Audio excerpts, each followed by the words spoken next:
All right, well, today is about to kick off. We had a nice, relaxing morning because everything's starting in the afternoon today. So I can't remember where I left off in the other video, but I don't even remember if it was yesterday, it might have been the day before. Anyway, Dad and I went up to Lowe's, got some little things like granite sealer that we need for the kitchen counters, and while we were there, talked to a manager, figured out how they screwed up our washer and dryer order. When I went to get the price adjustment on all three appliances after the 4th of July sale, they canceled the order for the washer and dryer. So she figured out who and how got screwed up and said, sorry, so sorry, it'll be delivered tomorrow, which is today. Okay, all fine and good. So about 7 o'clock last night, get a phone message, oh, sorry, it'll be a week, it's out of stock. Oh, I was livid. So I'm on the phone, get the guy back on the phone before I could even talk to him. He's like, sorry about the message. They let us know what's going on. We sent an employee over to another store and picked one up. You'll still have it tomorrow. I said, thank you. So I got text messages set up now for the delivery driver, confirmed a couple hours ago that it was on the truck, out for delivery, and they're going to let us know 30 minutes in advance before they get to the house. So that's when we'll leave and go over there. So that should take care of the appliances. I also have a huge Amazon order coming with a whole bunch of electronics and $1,000 worth of smart switches, dimmers, and remotes that will take care of all the wiring I need to do for the house. And it'll take me a couple days to do that, but that's all cool. I went with Levitron. I think I talked about that earlier, the different switch types, the different smart switch designs. I use in like Lutron here, which are flat and push button controls. They like the more traditional designer rockers. So if you like those, you go with Levitron. They do the same thing. Levitron does, however, use your Wi-Fi network. So you must make sure that you have coverage, decent coverage at least, in all of your home that you're going to be putting those switches in. So if you've got, for example, one router that's off in the corner of a house and you try to put switches maybe on another floor in the far corner and you don't have great Wi-Fi signal, well, sometimes that connection won't work or will be maybe a little sluggish. So you'll have to beef up your Wi-Fi network if you go with Levitron. Lutron, each switch is its own repeater and they're on their own network. They do not use your Wi-Fi network. So each switch is just talking to the nearest switch all the way back to the base station, and that's the only thing that's wired into your network or Wi-Fi. Can't remember which it is, but either way, much more robust system. But a lot of people don't like the push buttons because when you're in the dark, you can just feel the switch, feel where it is and in what position it's in. So the designer rocker switches do have that advantage, but there are other drawbacks. But both of them have scheduling. So for example, they have two switches controlling the outside lights, porch lights and garage outside lights. So those can be programmed through either system to automatically come on and off at certain times, or I have mine set 10 minutes before sunrise and sunset to turn on and off. So, that just makes the house look nice. You don't have to think about it. Easy peasy, but you can do whatever you want. Both of them completely integrate with all of the smart home control systems like Echoes and Google Home and HomeKit. Whatever you want to do, they all are bulletproof. So got to wait for that. Somebody's got to stay home because it's such a large shipment, they require a signature. So I'm waiting for the text. We'll run over, get the appliances installed, and I'll show you the fridge. Very nice fridge they picked out. And go from there. Oh yeah, pavers. Very cool. So my buddy Yo, who is a cigar guy, again, it's not what you know, it's who you know, happens to live in the neighborhood. Met him here at a mini herf I had, and he came over. He owns a consulting contracting company, and they do paver installs. So he hooked us up, and we chose I don't have a sample to show you, it's the Napoli pattern. Very nice. It's going to go perfectly with all the color tones of not only the house walls but the furniture out here. It's going to pop. It's a natural stone layout, varied, kind of like a French stone pattern, and varying mid-tones, lights and darks in it. I mean, it's going to look so cool. we're going to do not only this section out here, which is about 980 square feet with the 2 stoops, 2 steps on each one on that side, and the front porch, which worked out to, I think, 200 square foot with the front porch. And we're going to do the front facade also.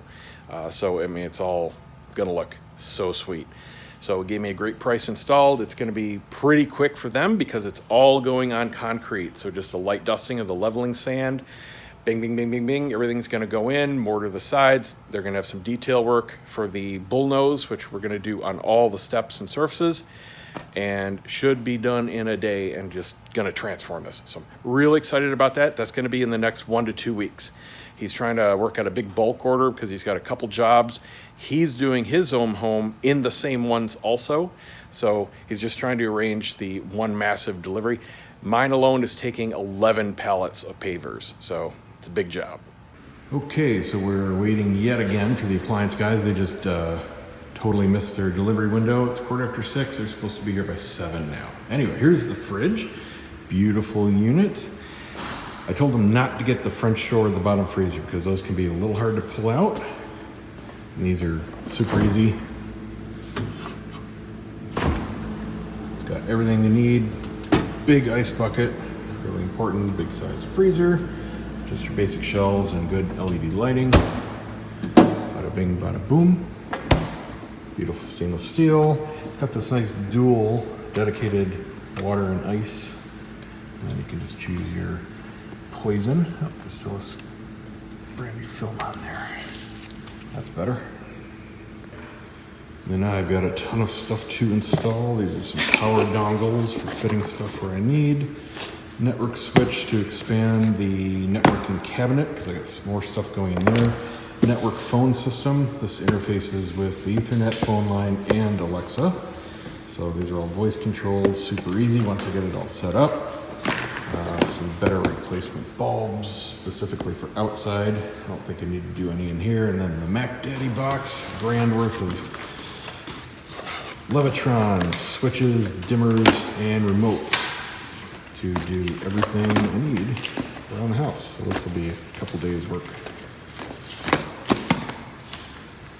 So what I'm going to do in the cabinet here is install this switch and the network phone base. So that's what I'm using one of these power splitters for, because you only have 2 outlets in here. And instead of using the phone line, this is a converted Ethernet line that went to the bedroom that was converted to Cat 3 from Cat 6. I'm not even going to use this run, and I'm going to plug the phone base directly into here. Since it's the only phone in the house, we don't need this. So it can all stay self-contained. And then I'm going to split the network coming directly from the modem into the living room run, which all this is going to the main Wi-Fi router that's in the living room, and I'll split it out of here so that the phone can connect right in here. So I need power for this and a phone. I'll have 2 then extra outlets, everything's self-contained, and we should be good to go. And if you do something like this, make sure that you get the appropriate switch and you're not limiting anything downstream. This is a gigabit. They have I gotta check on that. They're supposed to have 400 down service. It's testing in the mid hundreds, so which is fine. I mean, I don't really care. That's more than they're ever gonna use. So just don't get like a a slower switch than your service, because and everything downstream would be limited by your hardware. Okay, good to go, confirmed. I had to reset the Wi-Fi router out there, but it reconnected after a couple minutes, and we're good. So now the phone will go in here and then directly into here, so we don't need this converted Cat 6 anymore. That'll just hang loose, and I should have a phone line with the new phone system. So there we go. Totally easy system. There's nothing they need to do in here. The only button on here rings all the handsets. I got 3 of them, so if they lose one, they can easily find it. But other than that, they never need to open this. And everything just kind of squishes in. It's not clean, but it does the job.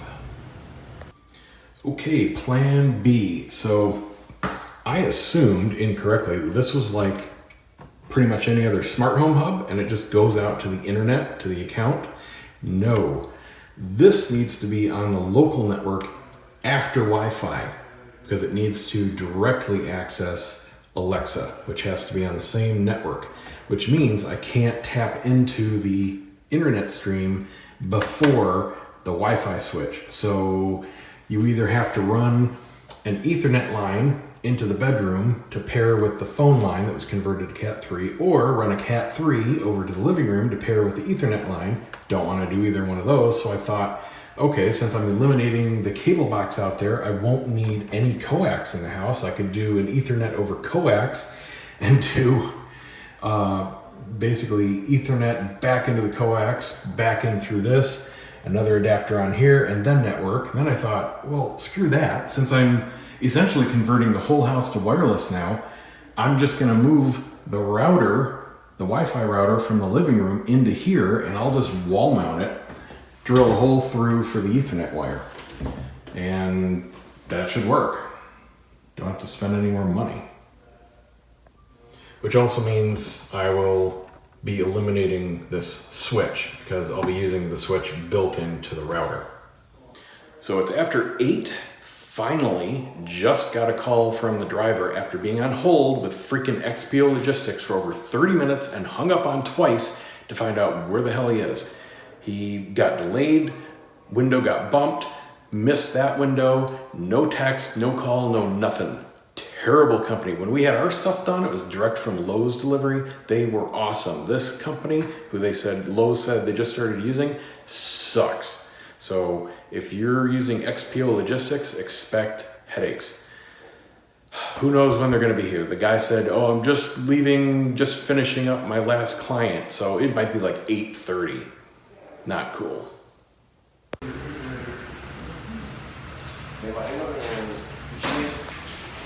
9:45. 10:20, they're just getting to the washer. These clowns shorted out the dryer. Said, oh, it's not working. Said, really? Let me check the breaker. Trip. You got the wire shorted. No, I do it right. No, they freaking pinched the live wire into the ground with the screw.